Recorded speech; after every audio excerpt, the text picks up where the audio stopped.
हाँ तो स्टूडेंट, हम लोग पिछले वीडियो में पढ़ रहे थे फोकस के बारे में, है ना।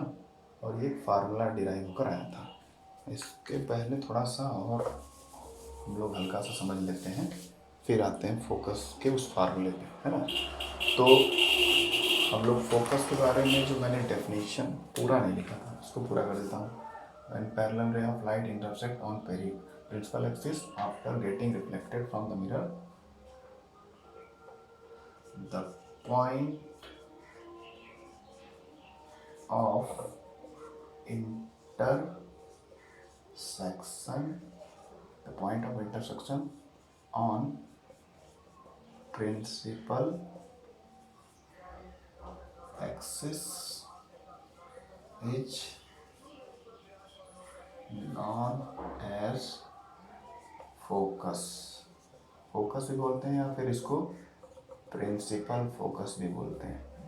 ठीक है, बुक में प्रिंसिपल फोकस लिख करके भी दे सकता है। प्रिंसिपल फोकस क्यों बोलते हैं इसको?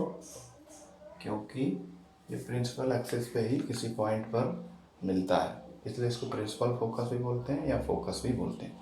सीधी सी बात है, कोई भी लाइट रेज जब हमारे प्रिंसिपल एक्सिस के पैरेलली आएंगी और रिफ्लेक्टिंग साइड से, मिरर के रिफ्लेक्टिंग साइड से टकरा के जब प्रिंसिपल एक्सिस पे कहीं इंटरसेक्ट हुई, कहीं उसको काटेंगी, जैसे ये लाइट रे आ रही है यहाँ पे काट रही है, ये प्रिंसिपल एक्सिस का ही लाइन है, इसी पे काट रही है, तो जहाँ पे भी रिफ्लेक्टेड रेज प्रिंसिपल एक्सिस को इंटरसेक्ट करेगी, काटेगी, उसी पॉइंट को फोकस बोलते हैं। ठीक है, इसको अपने वर्ड्स में भी आप बना सकते हैं फोकस, है ना, या फिर इसको भी लर्न कर सकते हैं जो आपको इजी पड़े। तो फोकस को प्रिंसिपल फोकस भी बोलते हैं क्योंकि ये प्रिंसिपल एक्सिस पे ही एक पॉइंट होता है। उसके बाद मैं बता रहा था कि अगर आप ध्यान से देखेंगे तो ये हमारा सेंटर है, centre of the hollow sphere of glass, और ये हमारा पोल है, यहाँ पे सेंट्रल पॉइंट, यहाँ पर हमारे मिरर का जस्ट सेंट्रल पॉइंट। तो फोकस जो आ रहा है ऑलमोस्ट पोल और सेंटर ऑफ कर्वेचर के जस्ट बीच में आ रहा है, यानी ये जो रेडियस है, ये तो हमारा रेडियस इतना पोर्शन सर्कल का, ये रेडियस जैसा ही है ना, इस गोले के सर्कल का रेडियस जैसा है, तो रेडियस का जस्ट हाफ दिख रहा है फोकस। तो यहीं से डिराइव हुआ एक फार्मूला जो मैंने लिखा था, जिसको अभी मैंने मिटा दिया था, that is small f is equal to capital R upon 2। ठीक है, small f is equal to capital R upon 2, और यहाँ पे जो स्मॉल एफ है इसको बोलते हैं, कैपिटल एफ से तो फोकस को लिखते हैं, तो स्मॉल एफ क्या है? स्मॉल एफ को लिखते हैं फोकल लेंथ, ठीक है। फोकल लेंथ अब क्या आता है, नया टर्म आ गया, ये फोकस से ही रिलेटेड है।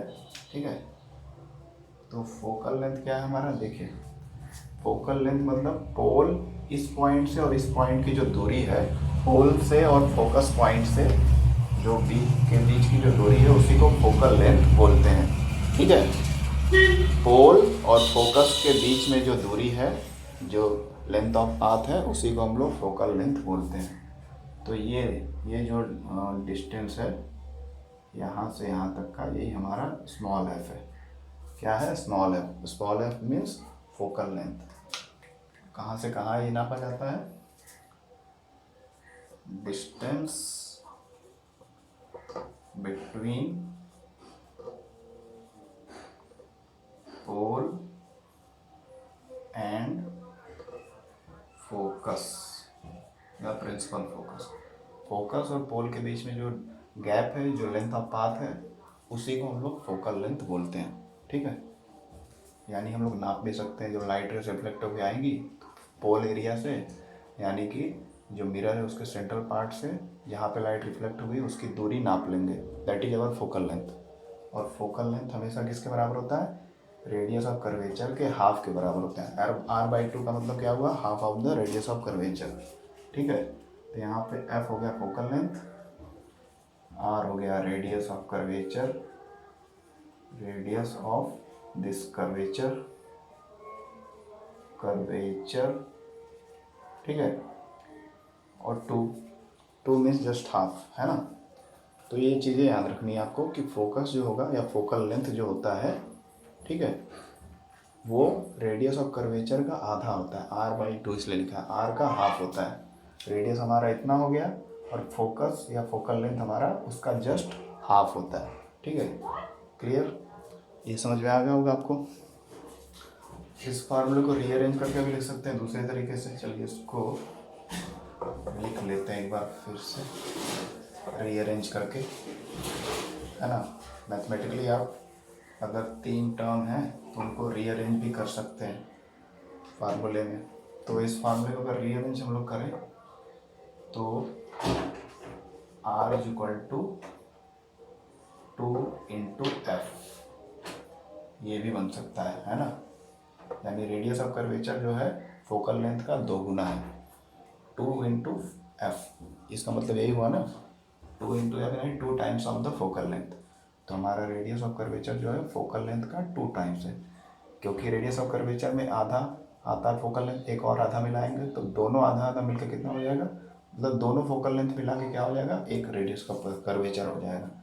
तो ये सिंपल सी बात है कि radius of curvature is 2 times of focal length. इस तरह भी इस फार्मूले में लिख सकते हैं और इस तरह भी लिख सकते हैं कि focus is the half of the radius of curvature. Focal length जो है या फोकस जो है वो रेडियस ऑफ कर्वेचर का हाफ होता है, आधा होता है। ठीक, क्लियर है ये? चलिए अब आगे बढ़ते हैं। तो ये सारी चीज़ें क्लियर हो गई। और क्या रह गया, फोकल लेंथ भी हो गया। अब लगभग सभी जो इम्पोर्टेंट पॉइंट्स थे सारे के सारे हो गए। एक और टर्म है उसको भी बता देता हूँ मैं, अपर्चर। अपर्चर, अपर्चर क्या है? अपर्चर का मतलब होता है किसी भी मिरर का वो साइड जहाँ से रिफ्लेक्शन होता है, उस साइड को अपर्चर भी बोलते हैं। ठीक है, यानी किस साइड से रिफ्लेक्शन होगा, जिस साइड में पेंटिंग नहीं होगा, है ना। एक साइड तो पेंटेड होगा और पेंटेड साइड तो लाइट पास होगा नहीं, तो उसके दूसरे साइड, तो जैसे यहाँ पे ये पेंटेड है तो इधर रिफ्लेक्शन होगा इस साइड अंदर की तरफ। जैसे यहाँ पर केस है कॉनकेव मिरर का जो फिगर बना है, और कॉन्वेक्स रहेगा तो अंदर की तरफ पेंटिंग होगा और बाहर के साइड स्मूथ रहेगा, चिकना रहेगा सरफेस, वहाँ से लाइट रिफ्लेक्ट होगा, है ना। तो जिस साइड से मिरर के जिस साइड से रिफ्लेक्शन होता है या जो सरफेस रिफ्लेक्टिंग होता है उसको अपर्चर बोलते हैं। ठीक है, तो इसको लिख सकते हैं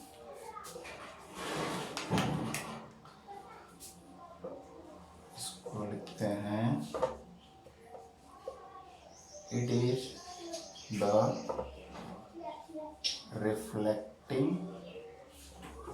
the reflecting side of curved mirror. जो भी कर्व मिरर है, कॉनकेव मिरर या कॉन्वेक्स मिरर, उसका जो रिफ्लेक्टिंग साइड होता है, जिस तरफ से लाइट टकरा के वापस आती है और इमेज दिखता है, उस साइड को हम लोग अपर्चर बोलते हैं। ओके, ठीक है। तो ये सारे जितने भी इम्पोर्टेंट टर्म्स थे जो आगे आपको काम आएंगे पूरे चैप्टर में, वो हो गए। अब हम लोग चलते हैं, कुछ रूल्स थे, कुछ बेसिक रूल्स हैं जो हमको याद रखना है जब हम लोग रे डायग्राम बनाएंगे। कैसे लाइट रेस आती हैं, टकरा के जाती हैं, और कैसे कैसे इमेज का पोजीशन बड़ा होता है, कभी इमेज बड़ा क्यों दिखता है ना, कभी आईने में बड़ा चेहरा दिखता है, कभी छोटा दिखता है, तो वो कैसे होता है चेंजेस। तो सब में सारे टर्म्स का बहुत ज़्यादा यूज है, इसलिए ये टर्म्स को जानना ज़रूरी था। अब उसके बाद हमको जानना है कुछ रूल्स, और रूल्स जान लेंगे उसके बाद फिर हम लोग रे डायग्राम ड्रॉ करेंगे अलग अलग कंडीशन पे। ठीक है, उन रूल्स को ध्यान में रखकर जो अभी हम लोग 4 रूल्स पढ़ने वाले हैं, उन 4 बेसिक रूल को याद कर लेंगे, समझ लेंगे, तभी आगे हम लोग रे डायग्राम अच्छे से बनाने में एक्सपर्ट हो पाएंगे या अच्छे से बना पाएंगे। चलिए, तो हम लोग आते हैं 4 बेसिक रूल्स पे। 4 बेसिक रूल्स,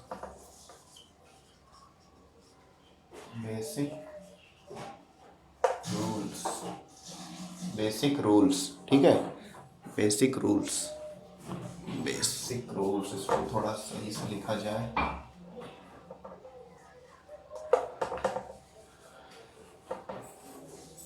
बेसिक रूल्स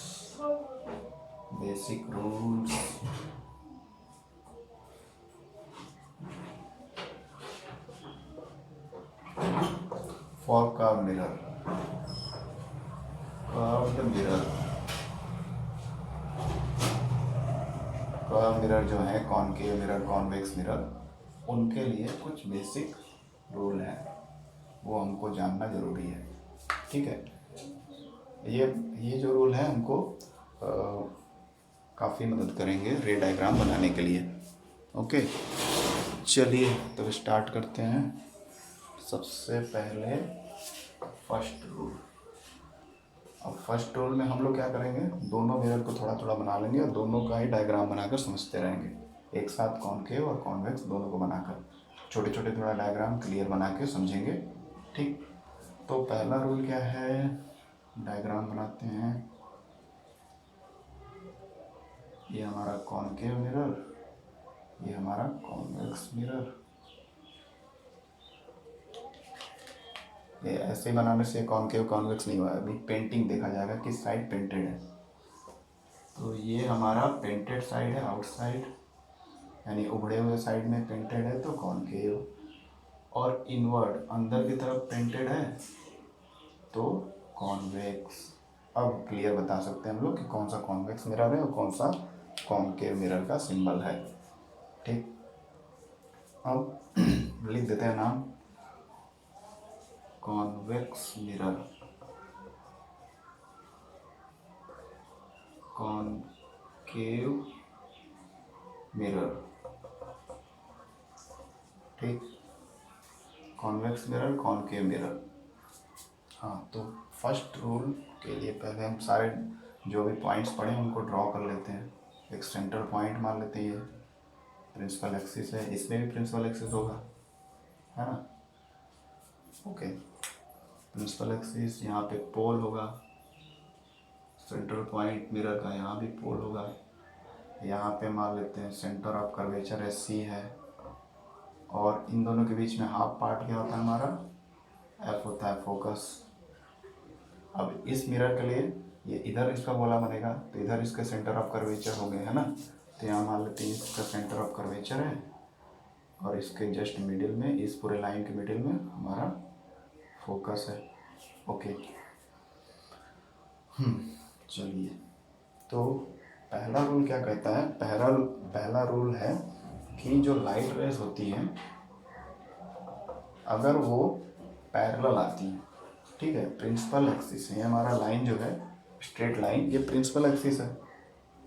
जब लाइट रेज हमारे प्रिंसिपल एक्सिस के पैरेलल आती हैं, सीधी आती हैं पैरेलल, है ना, ये लाइट रेज आ रही है कहीं सोर्स से, किसी सोर्स से लाइट रेज आ रही है, ठीक है, सीधी आ रही है, दो लाइट रेज में बना दे रहा हूँ। जब लाइट रेज किसी भी सोर्स से पैरेलल आती है, किसके पैरेलल, हमारे प्रिंसिपल एक्सिस के पैरेलल, तो वो टकराने के बाद या रिफ्लेक्शन के बाद कहाँ से होके गुजरती हैं, कहाँ से गुजरती हैं, फोकस से। ठीक है, फोकस से जितनी भी लाइट रेज चाहे जितनी संख्या में हो, वो जब पैरेलल होकर आती हैं, यानी when the light rays are coming parallel to the principal axis, they fall on the principal axis after reflection। ये पहला रूल है।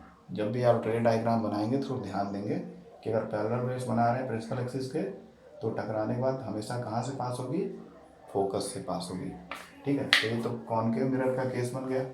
अब कॉन्वेक्स मिरर में किधर से लाइट रे आएगा, इधर से आएगा, इधर से तो आएगा नहीं, इधर से पेंटिंग है, तो लाइट रेस मान लीजिए इधर से आ रहा है, पैरेलल आ रहा है प्रिंसिपल एक्सिस पे, पैरेलल आ रहा है। अब यहाँ से फिर इधर लाइट अंदर नहीं आएगा क्योंकि ये पेंटेड है, यहीं से फिर रिफ्लेक्ट हो जाएगा, इधर चला गया, इधर चला गया। लेकिन अगर हम लोग इसको एक्स्ट्रापोलेट करें, यानी इमेजिन करें, ऐसा हम लोग का महसूस होता है ना, एक मतलब यहाँ पर इस केस में मैंने अभी पिछले वीडियो में बताया था कि कॉन्वेक्स मिरर के केस में जो इमेज बनता है वो वर्चुअल बनता है, ऐसे आभासी बनता है, लगता है कि ऐसा पॉसिबल है, जैसे कि लाइट तो पड़ रहा है, रिफ्लेक्ट होकर चला जा रहा है। लेकिन अगर इसको हम लोग एक्स्ट्रापोलेट करेंगे तो क्या होगा, तो ऐसा लगेगा कि सारे लाइट रेज जो हैं फोकस से पार हो रही हैं। ठीक, तो जो हम लोग को वर्चुअली बनाना रहता है उसको डॉटेड लाइन से बनाते हैं, यानी जो एक्चुअली में हो नहीं रहा है, लेकिन उसको अगर हम लोग इमेजिन करें, जैसा इमेज हमको दिख रहा है, तो उसके अनुसार जो है क्या होगा, उसके अनुसार यही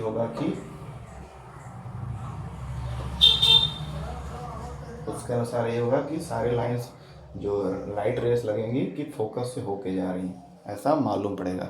सो इस केस में वर्चुअल इमेज बनेगा, है ना, डॉटेड लाइन इसमें बता रहे हैं, क्योंकि एक्चुअली में लाइट रेस तो इधर ही रिफ्लेक्ट हो जा रही हैं, इधर तो आएंगे नहीं क्योंकि इधर प्रिंटेड है, और हमारा जो कॉन्वेक्स मिरर का फोकस है, सेंटर ऑफ कर्वेचर, बाकी सब इधर ही है। तो ये इमेजिनरी बन रहा है और ये रियल केस में हो रहा है। लेकिन दोनों ही केस में क्या फॉलो हो रहा है, पहला रूल, कि जब लाइट रेस पैरेलल आएंगी प्रिंसिपल एक्सिस के, तो रिफ्लेक्शन के बाद कहाँ पे मिलेंगी, फोकस में। कॉनकेव में रियली मिलेंगी और कॉन्वेक्स में ऐसा मालूम पड़ेगा कि मिल रही हैं, ठीक है, जब उसको एक्स्ट्रापोलेट करके फोकस तक लाएंगे तब, ठीक है। तो ये हमारा पहला रूल है। तो इस रूल के बारे में थोड़ा सा लिख लेते हैं कि when light rays are parallel to principal axis, then they meet or pass through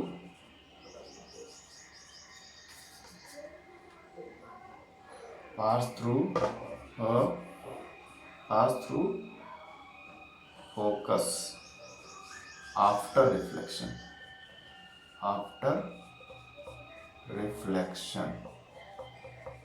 है ना। इन दोनों ही केस में क्या हो रहा है, पहला रूल हम लोग समझ रहे हैं आसानी से, बहुत ही आराम से, कि जब भी लाइट रेस प्रिंसिपल एक्सिस के पैरेलली जाती हैं तो कहाँ पे मिलती हैं, टकराने के बाद आफ्टर रिफ्लेक्शन कहाँ मिलती हैं, फोकस पे, पास थ्रू फोकस। यहाँ पे भी रिफ्लेक्शन के बाद लग रहा है कि फोकस पे मिल रही हैं, है ना। यहाँ पे आभासी इमेज बन रहा है, यहाँ पे रियल इमेज बन रहा है, रियली ये होते हुए दिख रहा है, ठीक। तो ये फर्स्ट रूल है। तो हमेशा रे डायग्राम बनाते समय ध्यान देना है कि जब भी पैरेलल रेस बनाएंगे तो हमेशा फोकस से ही पास करेंगे, इस तरह से हमको ड्रॉ करना पड़ेगा, ठीक। तो हमको उस तरह से पोजीशनिंग वगैरह पेंसिल से बना के करनी पड़ेगी कि सी बनाना है, पी बनाना है, एफ बनाना है, और लाइट रेस को पेंसिल से एकदम ऐसे एग्जैक्टली फोकस पे पास कराएंगे अगर वो पैरेलल जा रही हैं तब, ठीक। अब दूसरा रूल पे आते हैं, ये हो गया। दूसरा रूल क्या है, दूसरा रूल नंबर 2। रूल नंबर 2 में थोड़ा सा फिर से इसको बार बार मिटाना पड़ेगा।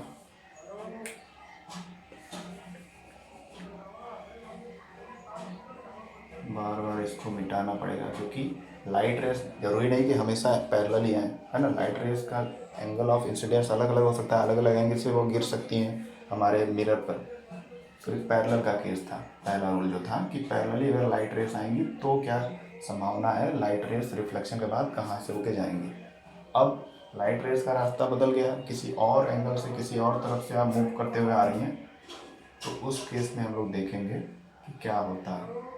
ये हमारा सेंटर ऑफ कर्वेचर, ये हमारा फोकस है। फोकस हमेशा सी और पी के बीच का एकदम मिडिल पॉइंट बनाना है लगभग, आपको ड्रॉ करके, ठीक। चलिए, तो अगला जो रूल हमारा है, वो रूल क्या कहता है, वो रूल कहता है कि अगर, वो रूल कहता है, एक मिनट इसको सही किया जाए, नीला काला हो जा रहा है, ये हमारा फोकस है।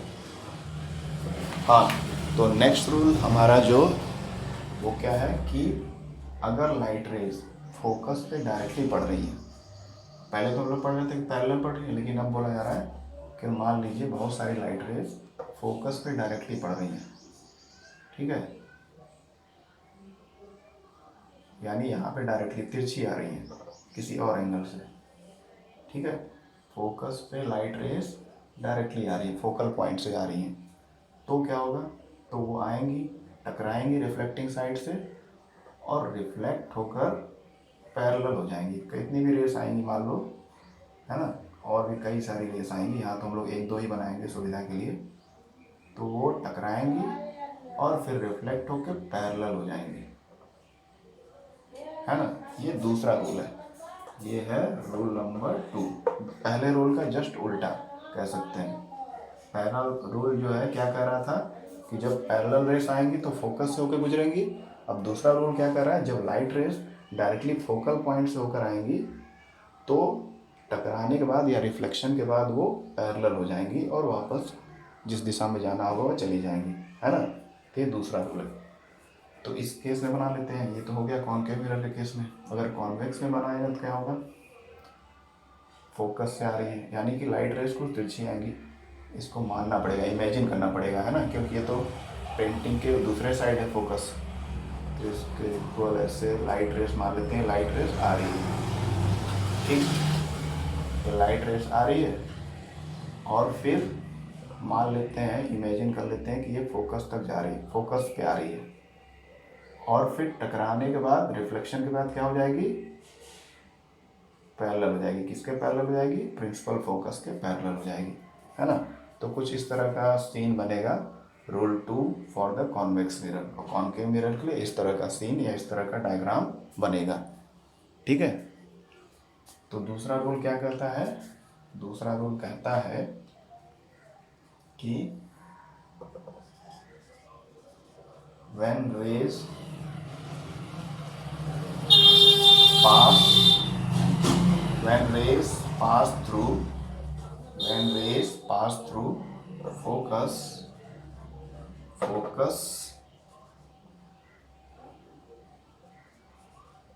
then they become parallel to principal axis after reflection, ठीक है, आफ्टर रिफ्लेक्शन, ठीक है। दूसरा ये रूल है कि जब भी रेस, लाइट रेस अगर डायरेक्टली फोकस से पास होंगी, फोकस पॉइंट से या फोकल पॉइंट से, तो वहाँ से जब पास होंगी तो रिफ्लेक्शन के बाद वो किसके पैरेलल हो जाएंगे, प्रिंसिपल एक्सिस के, और रिटर्न हो जाएंगे जिस भी डायरेक्शन उनको रिटर्न करना है, जिस भी एंगल से। तो यही कॉनकेव मिरर के केस में हो रहा है। कॉनकेव मिरर के केस में, सॉरी, कॉन्वेक्स मिरर के केस में क्या हो रहा है कि यहाँ पे लाइट रेस आ रही है, इसको एक्स्ट्रापोलेट करेंगे, आगे इमेजिनरी लाइन बनाकर फोकस तक खींचेंगे तो लग रहा है कि फोकस तक आ रही लाइट और फिर टकरा, यहीं पे रिफ्लेक्टिंग साइड है लेकिन वहाँ तक तो जा नहीं रही है, तो हम लोग मान रहे हैं यहीं से आई और टकरा के फिर इधर आ गई, किसके पैरेलल होगी, प्रिंसिपल एक्सिस के। तो जब फोकस पे डायरेक्टली लाइट आएगी तो वो रिफ्लेक्शन के बाद पैरेलल हो जाएगी, किसके, प्रिंसिपल एक्सिस के, ठीक है, क्लियर। चलिए नेक्स्ट रूल पे आते हैं जल्दी से। तो पहले दूसरे रूल जस्ट एक दूसरे के कंट्राडिक्टरी थे, यानी एक दूसरे के जस्ट विरोधाभासी थे, मतलब एक दूसरे के विपरीत थे, एकदम एग्जैक्ट अपोजिट थे। तीसरा पॉइंट पे आते हैं, फिर से इसको मिटाना पड़ेगा।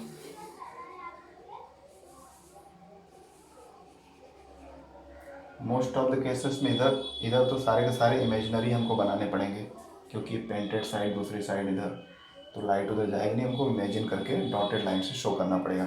डॉटेड लाइन का मतलब है कि एक्चुअली में लाइट रेस उधर नहीं जा रही है, लेकिन हम लोग मान के चल रहे हैं कि इधर जा रही होंगी, इसलिए ये इमेज हमको दिख रहा है ना, वर्चुअल इमेज दिख रहा है, ठीक है। तो ये हमारा सेंटर ऑफ कर्वेचर, ये फोकस हो गया, ये पोल हो गया, बाकी इधर तो सब कुछ सही है, ओके। गाड़ी की आवाज़ आ रही है जल्दी से, अच्छा तो फिर आगे बढ़ते हैं, बहुत ज़्यादा शोरगुल हो रहा है, ठीक है। आगे बढ़ते हैं, रूल नंबर 3। रूल नंबर 3 क्या कहता है कि अगर light rays centre of curvature से पास होती है, किससे, सेंटर ऑफ कर्वेचर से, अगर लाइट रेस मान लेते हैं लाइट रेस जो है वो सेंटर ऑफ कर्वेचर से पास हो रही है, मान लेते हैं कि लाइट रेस यहाँ से पास हो रही है, सी पॉइंट से ही पास हो रही है, यानी उस सेंट्रल पॉइंट से, जिससे मतलब वो गोले के पॉइंट से जहाँ पे हम लोगों ने सेंटर माना था, तो वहाँ से अगर लाइट रेस पास हो रही हैं ठीक है, अगर light rays centre of curvature या सी पॉइंट से पास हो रही हैं तो वो वापस उसी दिशा में रिफ्लेक्ट हो जाएंगी जिधर से आई थी, यानी आने की भी वही डायरेक्शन रहेगी और रिफ्लेक्शन के बाद जाने की भी वही डायरेक्शन होगी। तो ये कॉनकेव मिरर के केस में ऐसा डायग्राम हो जाएगा। कॉन्वेक्स में क्या करेंगे, थोड़ा सा इसको बढ़ा लें, है ना, तो इसके इक्वल मानना पड़ेगा कि मान लीजिए लाइट रेस ये आ रही है, ठीक है, ये लाइट रेस आ रही है और इसके इक्विवेलेंट है एक्स्ट्रापोलेट करेंगे, इमेजिन करके बनाएंगे कि ये सेंटर ऑफ कर्वेचर तक पहुंच रही है और फिर वापस रिटर्न हो जा रही है उसी दिशा में। तो ये तीसरा रूल है कि जब भी हम लोग रे डायग्राम बनाएंगे ऐसा सिचुएशन आएगा, या हमेशा याद रखना है कि जब भी light rays centre of curvature से पास होती है तो रिफ्लेक्शन के बाद वो वापस उसी दिशा में उसी लाइन पे रिटर्न हो जाती है बिना डेविएट हुए, मतलब इधर उधर नहीं होती है और उसी लाइन पे लीनियरली रिटर्न हो जाती है। तो ये तीसरा रूल है। सो लिख सकते हैं when light pass through center of curvature, then light rays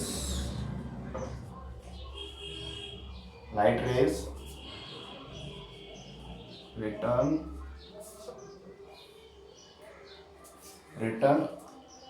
along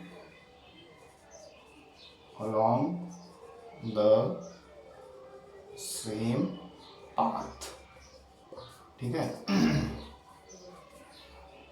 along the same path after reflection। हर चीज क्या हो रहा है, रिफ्लेक्शन के बाद ही हो रहा है, ठीक। तो लाइट रेज जब सेंटर ऑफ कर्वेचर से पास होंगी तो रिफ्लेक्शन के बाद उसी पाथ से अलोंग द सेम पाथ उसी रास्ते से वापस रिटर्न हो जाएंगी, चाहे वो कॉनकेव मिरर हो या कॉन्वेक्स मिरर हो। क्लियर? चलिए जल्दी से फोर्थ रूल पढ़ लेते हैं, नहीं तो ये भी छूट जाएगा, फिर अगले वीडियो बनाना पड़ेगा, एटलीस्ट सारी चीज़ें सही हो जाए, फिर से मिटाना पड़ेगा। ओके, तो हम लोग का लास्ट रूल है, basic rule, centre of curvature हो गया, ये फोकस हो गया, ये फोकस है, ये पोल है, इधर सब सही है। अब लास्ट रूल क्या कहता है कि जब लाइट रेस जो है पोल पे डायरेक्ट पड़ती है, किस पे पड़ती है, पोल पे, यानी हमारे मिरर के सेंट्रल पॉइंट पे, वहाँ पे अगर लाइट रेस पड़ेंगी तो जिस एंगल पे गिरेंगे उतने ही एंगल से रिफ्लेक्ट होंगे, यानी लॉ ऑफ रिफ्लेक्शन जो हम लोग बात करते हैं कि angle of incidence angle of reflection के बराबर होगा, तो वही चीज़ यहाँ हो रही है कि जब लाइट रेस आएंगी यहाँ पोल पे पड़ेंगी और पोल से वापस उतने ही एंगल पे रिफ्लेक्ट हो जाएंगे, ठीक है। थोड़ा छोटा लिख देते हैं फोकस, गाड़ियों की बहुत ज़्यादा आवाज़ आ रही है, ठीक है, फोकस करते हैं इस पर। तो चौथा रूल हमारा क्या है कि जब लाइट रेस आएंगी और हमारे पोल पर पड़ेंगी, यानी central point of the mirror पे पड़ेंगी, तो फिर जितने एंगल से गिरी हैं, जो एंगल यहाँ पे बन रहा है एंगल ऑफ इंसिडेंट, उतने ही एंगल से रिफ्लेक्ट हो जाएंगी दूसरे तरफ से, एंगल ऑफ रिफ्लेक्शन, ठीक है। तो ये केस होता है फोर्थ वाला। फोर्थ रूल यही है कि पोल पे पड़ने पे लाइट जितने एंगल पे गिरेंगे उतने एंगल से रिफ्लेक्ट हो जाएंगी। और अगर इस केस में बनाया जाए, इस केस में क्या होगा कि लाइट रेस, मान लीजिए ये हमारा पोल है, पोल का पी इधर लिख देता हूँ क्योंकि इधर लाइट आएगी, तो ये लाइट रेस यहाँ से आ रही है ना, और फिर यहीं से रिफ्लेक्ट हो जा रही हैं, ये कॉन्वेक्स मिरर के केस में। तो जितने एंगल से आ रही है लाइट रेस उतने ही एंगल से रिफ्लेक्ट हो जा रही है, ये रिफ्लेक्ट हो रही है, इधर आ रही है, ठीक। तो angle of incident angle of reflection के इक्वल हो रहा है। तो ये फोर्थ रूल है कि जब लाइट रेस हमारा पोल पे पड़ती है तो जितने एंगल से वो गिरती है उतने एंगल से रिफ्लेक्ट बैक हो जाती है, ठीक। This is the fourth rule. When light rays falls obliquely